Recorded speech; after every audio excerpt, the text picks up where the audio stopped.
बियो खोब लाजिथाव आरो मुगैथाव। जोङो ससियेल मिडियायाव नुनो मोनबाय बिथाङा बर' जानानै सासे मोनसे आफादाव थानानै खामानि मावबोनानै जे बर'नि माहारियारि आफाद दुलाराय बर' फरायसा आफादनि मानाव गेदेर आफादगिरिखौ माने सोंखारिनाय बायदि बुंनायखौ जों नुनो मोनदों। बियो खोब मोनसे लाजिथाव आरो गावनि जे आंगो माने मोनसे जातिनि हारिनि जे सिनस्रि आफादखौ बेबायदि बुखिनाया दिनै दुलाराय बर' फरायसा आफादनि मानाव गेदेर आफादगिरि बिथांखौल' बुंनाय जायाखै बियो सम्पूर्ण दिनै बर' हारिखौनो दिनै बुंनाय जादों, लाजि फोनांनाय जादों। दा बिथाङा गावमबे सेन्सजों बुंदों बियो मोनसे ओरै मुगैथाव आरो गुबुन हारिजों बे मोनसे लाजिथाव बे बाथ्राखौ जोङो नुनो मोनदों। बिनि थाखायनो जोङो बुंगोन बिथांखौ गुरै रिकुवेस्टबो खालामगोन आरो जोङो वार्निंबो होगोन आरो दुलाराय बर' फरायसा आफादनि जे मानाव गेदेर आफादगिरिखौ बुंनाय बा दुलाराय बर' फरायसा आफादनि साफ्रोमबो बिबानगिरिखौ बुंनायनिफ्राय जानगाराव थानांगौ। गावसिनि आफादखौ दिनै दहाय होनानै थानानै खामानि मावनानै दिनैनि थारिखआवहाय माने आफादखौ नेवसिनानै बिथांमोनहा गुबुन मोनसे आफादखौ दिनै गाज्रि बुंनाया बियो लाजिथाव मुगैनांथाव। जाय मानसिया आफादनि डिसिप्लिनखौ बिथांमोनहा मेनटेन खालामनानै सोलिबोदोंमोन आरो बेबायदि मानसिया दिनै गुबुन मोनसे आफादखौ जे बर'नि माहारियारि आफादखौ माबोरै सोंखारिनो हाथाव? बिदिबाथ' बिथांमोननि जे आफादाव थानाया ओरैनो नंखायफानायसो। बिथांमोनहा आफादखौ ओरैनो जास्ट गावसोर मोनसे हाथियार हमनानै बिथांमोनहा थाबोदोंमोन बिदिबाथ'। दा बिनि थाखायनो दिनै जाय आफादखौ बिथांमोनहा रेसपेक्ट होनो रोङा, हनार होनो रोङा, बियो गावनि आफादखौबालाय मा बेसेबां रेसपेक्ट होगोन, हनार होगोन? दा बिनि थाखायनो गुरै खावलायदों आरो जोङो वार्निंबो होदों दुलाराय बर' फरायसा आफादनि मानाव गेदेर आफादगिरिखौ बुंनायनिफ्राय आरो दुलाराय बर' फरायसा आफादखौ सोंखारिनिफ्राय गोजानाव थानांगौ। दिनैनि थारिखआव दिनै दुलाराय बर' फरायसा आफादा थांनाय 2020 मायथाइनि 27 जानुवारियाव जिहेतु बिटिआर सुक्ति जालांबाय बिनि इमप्लिमेन्टेसननि थाखाय खामानि मावगासिनो दङ आरो नोंथांमोना दिनै नुनो मोनगासिनो दङ दाबावै जे बाउन्डारि जोंनि एक्सटेनसन जानाय सनितपुर आरो बिश्वनाथनि जे माखासे दिनै गामिफ्रा दिनै सोसन जाबाय।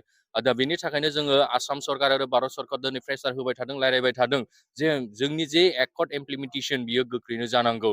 दा बेवहाय दिनै एकर्ड इमप्लिमेन्टेसननि जे खामानिया आद्रा जायोबा, खामानिया मावफुंजायाबा, बे निस्सय डेफिनेटलि बियो सोमावसारनायनि मोनसे महराव फैगोन। बेखौ दिनै दुलाराय बर' फरायसा आफादनि मानगोनां आफादगिरिया बुंदों।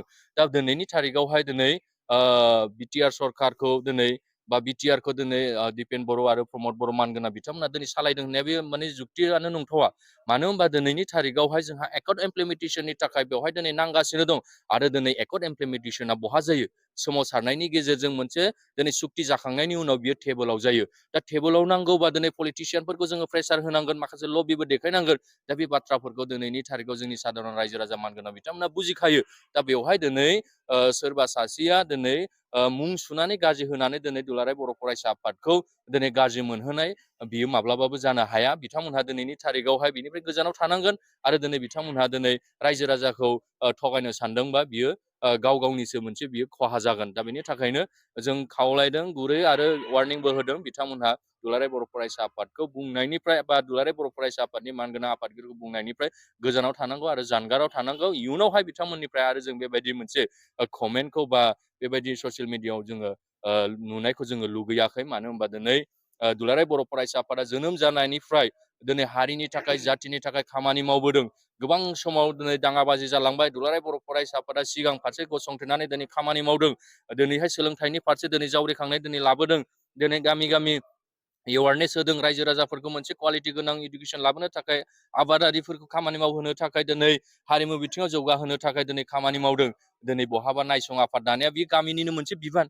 दिनै दुलाराय बर' फरायसा आफादा मोनफ्रोमबो गामि गामि थांनानै बेवहाय दिनै बेंहैनो हाया। बिनि थाखायनो गामिखौ मोनसे नायसं आफाद दानानै होनाया बियो मोनसे गोजोनथाव बाथ्रासो ना।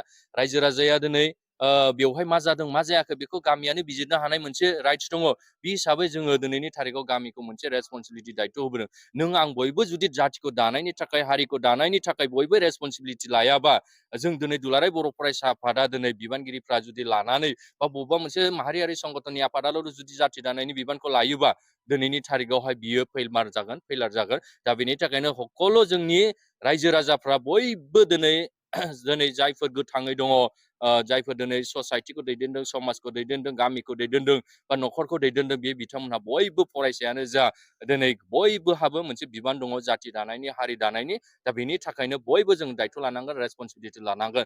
नङाबा दिनैनि थारिखआव जों जाथिया बबेजों थांगोन, बबेजों मागोन बेखौ जोङो इयुननि समावहाय जों बुंनो हानाय नङा। मानो होनबा दिनैनि थारिखाव गोबां माखासे लाइमोनफ्रा रं ट्रेकजों थांनायखौ जोङो दिनै नुनो मोनदों बा लाइमोनफ्रा गाज्रि लामाजों थांनायखौ नुनो मोनदों। दा बेखौ दिनै गामियानो डिसिसन लानांगोन, गामियानो बिजिरनांगोन। बाहाय दिनै दुलाराय बर' फरायसा आफादा थांनानै न' बिजिरनो हानाय माखासे सम थासारि गैया। दिनै गोबां माखासे हाबाफारिफोर थायो।